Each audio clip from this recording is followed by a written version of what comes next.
تعالیٰ نے مسلمان کو خیر خواہ مزاج دے کے اس دنیا کے اندر تعلیمات ارشاد فرمائی ہیں، اور یہ جو خیر خواہی کی تعلیمات ہیں اس کا ایک معنی ہمدردی بھی لیا جا سکتا ہے، اور کسی شخص کے بارے میں اپنے آپ کو نرم کرنا بھی لیا جا سکتا ہے۔ یہ جو کسی کی خیر خواہی ہوتی ہے نا، اس کا مطلب ہوتا ہے کہ اس کے دکھ میں، اس کی تکلیف میں، اس کو درپیش کسی مسئلے میں اس شخص کے ساتھ تعاون کرنا، اچھے جذبات کا اظہار کرنا اور ہمدردی کا اظہار کرنا۔ نبی اکرم صلی اللہ تعالیٰ علیہ وسلم کے صحابہ کرام جب مہاجر ہو کے مدینہ طیبہ آئے تھے، چلتے کاروبار چھوڑ کے آئے تھے، خاندان چھوڑ کے آئے تھے، قبیلے چھوڑ کے آئے تھے، باغات چھوڑ کے آئے تھے، جائیدادیں چھوڑ کے آئے تھے، لیکن اب مہاجر تھے۔ تشالہ پردیسی کوئی بھی نہ تھی وے، ککھ جنا تو پارے۔ ظاہر ہے اپنا گھر بار چھوڑا تھا، مسائل اور طرح کے تھے، لیکن یہاں جب وہ مدینہ طیبہ میں آئے نا تو پھر اہل مدینہ نے نا صرف دروازے نہیں کھولے، دل بھی کھول دیے۔ انہوں نے اپنی آنکھیں بچھا دیں، انہوں نے اس طرح سے استقبال کیا کہ وہ انہیں اپنا دیس سے کہیں بڑھ کر یہ والا دیس اپنا دیس محسوس ہونے لگ گیا۔ اور قرآن مجید نے ان لوگوں کی تعریف کی، کہا وَيُؤْثِرُونَ عَلَىٰ أَنفُسِهِمْ، اپنی جانوں پر ان کو ترجیح دیتے ہیں، وَلَوْ كَانَ بِهِمْ خَصَاصَةٌ، اگرچہ انہیں شدید محتاجی بھی ہو، خود بڑی بھی ضرورت ہو نا ان انصار مدینہ کو، تو پھر بھی یہ اپنے بھائیوں کو ترجیح دیتے ہیں، بھائیوں کو۔ میں اور آپ جس ماحول میں آج وقت گزار رہے ہیں نا، اس ماحول میں دل نرم نہیں ہوتے دوسروں کے لیے۔ ایک تو کام وہ ہے جو میری پہنچ میں نہیں، میں نہیں کر سکتا، لیکن ایک کام وہ ہے جو میں کر سکتا ہوں، لیکن میں کہتا ہوں میں کیوں سردردی لوں جی فلانے کی، مجھے کیا مصیبت بنی ہوئی ہے میں اپنے تعلقات کو خراب کروں؟ میں کوئی ذاتی کام ہوگا تو میں سفارش کروں گا، میں اس بندے کی خاطر سفارش کروں؟ یہ طبیعتوں کی سختی ہے، یہ مزاج کی گھٹن ہے۔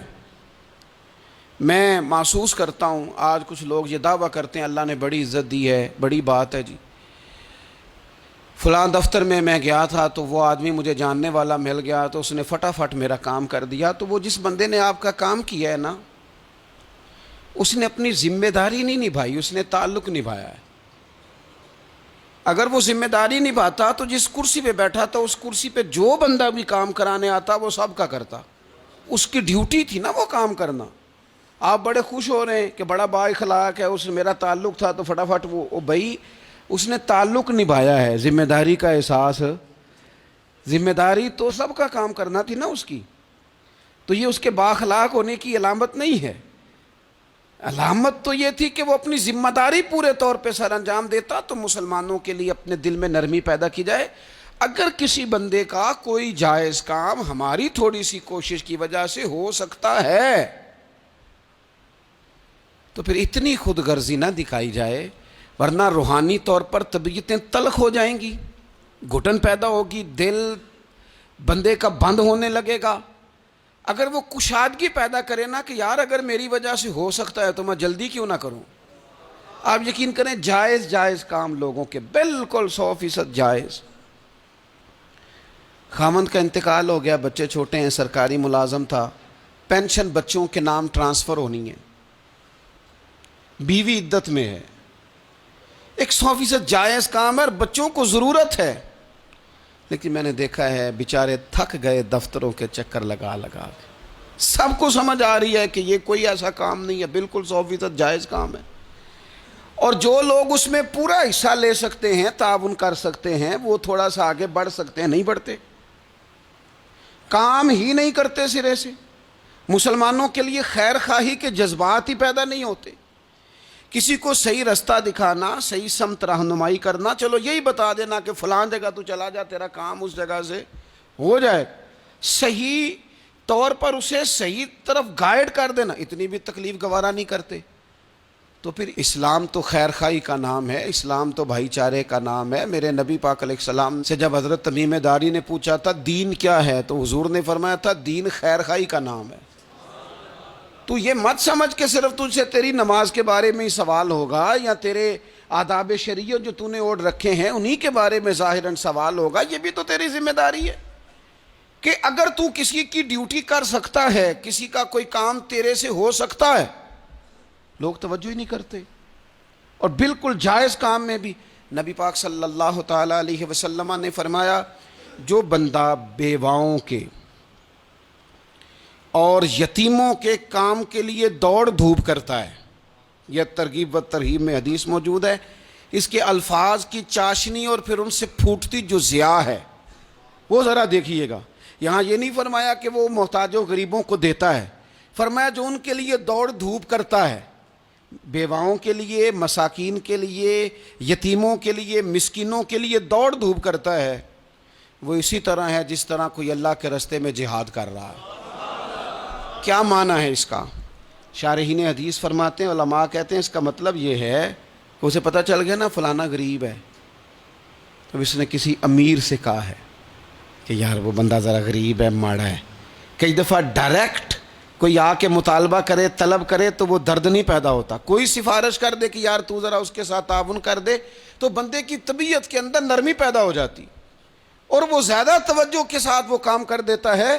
یعنی اگر تو تھوڑی سی ان لوگوں کی سفارش کر دے، کسی کو ان کی طرف مائل کر دے، تو رب تجھے اسی طرح اجر دے گا جس طرح تلوار لے کے میدان میں نکلنے والے مجاہد کو اجر عطا فرماتا۔ تو خیر خواہی کرنا، کسی بندے کا کوئی کام، کوئی اس کی تکلیف اگر ہماری وجہ سے دور ہو سکتی ہے، لیکن اسلام نے تیمارداری کا کہا، اسلام نے تعزیت کا کہا، اسلام نے سلام کرنے کا کہا، اسلام نے جنازہ میں شرکت کا کہا، اسلام نے مختلف اوقات میں ہمیں جمع کیا تاکہ ہم ایک دوسرے کے مسائل کو جان سکیں۔ ہمیں باجماعت نماز کو ضروری قرار دیا گیا تاکہ ہم ایک دوسرے کی تکالیف سے آگاہ ہو سکیں۔ ہمیں حج کے موقع پر امت کو جمع کیا گیا تاکہ ملکوں کے ملک ایک دوسرے کے مسائل کو دیکھ سکیں۔ ہمیں مختلف مواقع پر کہا گیا اکٹھے ہو جاؤ، لیکن ہم نے اس کا جو رزلٹ تھا، جو اس کا نتیجہ تھا، جو اس کے فیصلہ کن نتائج تھے، ان پر ہم نے غور ہی نہیں کیا۔ ایک ترتیب سے گئے اور اسی ترتیب سے اپنے معاملات کو سمیٹا اور واپس لوٹ آئے۔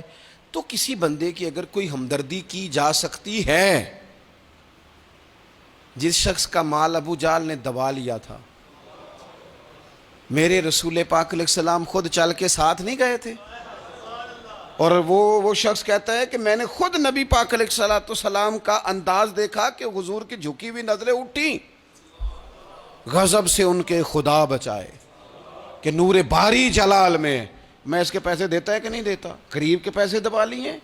یہ بھی دین ہے، یہ بھی اسلام ہے، یہ بھی حضور سید عالم علیہ السلام کے پڑھائے ہوئے اسباق ہیں۔ اگرچہ یہ تقسیم کار ہے کہ جن کے پاس قوت نافذہ ہے وہ اس کا نفاذ کریں گے، لیکن اگر کسی عام آدمی کے اٹھنے سے بھی کسی کا بھلا ہو سکے تو پھر اسے پیچھے نہیں رہنا چاہیے۔ وہ کسی نے کہا تھا کہ یہی ہے ذوق عبادت کی انتہا ساغر۔ اگر تم ذوق عبادت کا اینڈ تک اس کو دیکھنا چاہو نا، اینڈ تک، تو کہتے ہیں مجھ سے پوچھو کہ وہ اس کی انتہا کیا ہے۔ یہی ہے ذوق عبادت کی انتہا ساغر کہ غم حیات کے ماروں کا احترام کرو۔ ان لوگوں کا احترام کرو، یہ جو لوگ تھک گئے ہیں، تکلیف میں آ گئے ہیں۔ تم تھوڑی سی نا، ہمارے گھروں میں ہمارے ارد گرد بہت سارے لوگ ہوتے ہیں جن کو ہم ایک دوسرے کے خلاف کرنے میں سونا کردار ادا کرتے ہیں، ودیا، لیکن قریب کرنے میں کردار ادا، آپ یقین کریں 2 جملے کہنے سے 2 دل مل جاتے ہیں، بھائیوں میں پیار آ جاتا ہے، محبتیں فروغ پاتی ہیں، قربتیں ہوتی ہیں۔ لیکن یہ کام مشکل بڑا ہے، ہمیں آتا نہیں۔ ہم وہ والا کام کرتے ہیں جس سے نہ کوئی بڑا اچھا بھلا چل رہا ہوتا ہے سیدھے رستے پہ، لیکن ہم کوئی ایسی بات پھینکتے ہیں کہ جس سے وہ بیچارہ ٹوٹ کے بکھر جاتا ہے۔ تو اگر خیر خواہی کی جا سکتی ہے اپنے وسائل میں رہ کر، آپ کسی بندے کے ساتھ کوئی تعاون کر سکتے ہیں. حضرت عبداللہ ابن عباس رضی اللہ تعالیٰ عنہ بھی اعتکاف بیٹھے تھے. ایک شخص مسجد میں آ گیا اور کونے میں نہ پریشان ہو کے بیٹھ گیا. پتہ تو ہمیں چل جاتا ہے نا کہ آج کل کون کس ٹینشن میں ہے. جو ہمارے قریبی ہوتے ہیں ہمیں خبر تو ہو جاتی ہے. تو اس بندے کا بیٹھنا، اس کے تیور، اس کا لہجہ دیکھ کے سیدنا عبداللہ ابن عباس رضی اللہ تعالیٰ عنہ سمجھ گئے کہ کسی وجہ سے شدید ذہنی دباؤ کا شکار ہے. اٹھ کے قریب گئے. میاں کیا بات ہے، پریشان ہو؟ تو وہ تو تڑپ گیا، بے اختیار ہی آنسو بہہ گئے. کہنے لگا مقروض ہوں اور قرض کے بوجھ نے گردن جھکا کے رکھ دی، سخت اذیت میں ہوں، اور جس کے پیسے دینے ہیں وہ سختی کرتا ہے. میرا وعدہ پھر قریب آ گیا ہے لیکن میرے پاس کوئی ایسی صورت نہیں کہ میں اپنا قرض ادا کر سکوں. حضرت عبداللہ ابن عباس فرمانے لگے میں سفارش کروں تو کوئی فرق پڑے گا؟ میں تیرے ساتھ چلوں تو وہ نرم پڑے گا؟ اس نے کہا جی بالکل پڑے گا. حضرت عبداللہ ابن عباس رضی اللہ تعالیٰ عنہ، میں نے شروع میں بتایا آپ کو اعتکاف بیٹھے ہوئے تھے. حضرت عبداللہ ابن عباس اٹھے، مسجد نبوی شریف سے باہر پیر رکھا، جوتے پہننے لگے تو ایک شخص نے کہا حضور آپ تو اعتکاف میں کدھر جا رہے ہیں؟ تو حضرت عبداللہ ابن عباس فرمانے لگے مجھے یاد ہے میں اعتکاف میں ہوں. اور پھر حضور کی قبر انور کی طرف اپنا چہرہ پھیر کے کہنے لگے زیادہ دیر نہیں ہوئی، اللہ تعالیٰ کی عزت کی قسم زیادہ دیر نہیں ہوئی. میں نے اس مزار میں لیٹے ہوئے محبوب سے سنا ہے کہ جو اپنے کسی بھائی کی مشکل میں اس کی ایک مشکل دور کر دے گا اللہ 10 اعتکاف سے زیادہ ثواب عطا فرمائے. یہی ہے ذوق عبادت کی انتہا ساغر کہ غم حیات کے ماروں کا احترام کرو. کسی کا کوئی بھلا اگر ہم سے ممکن ہے پھر اسے لیٹ نہ کیا جائے.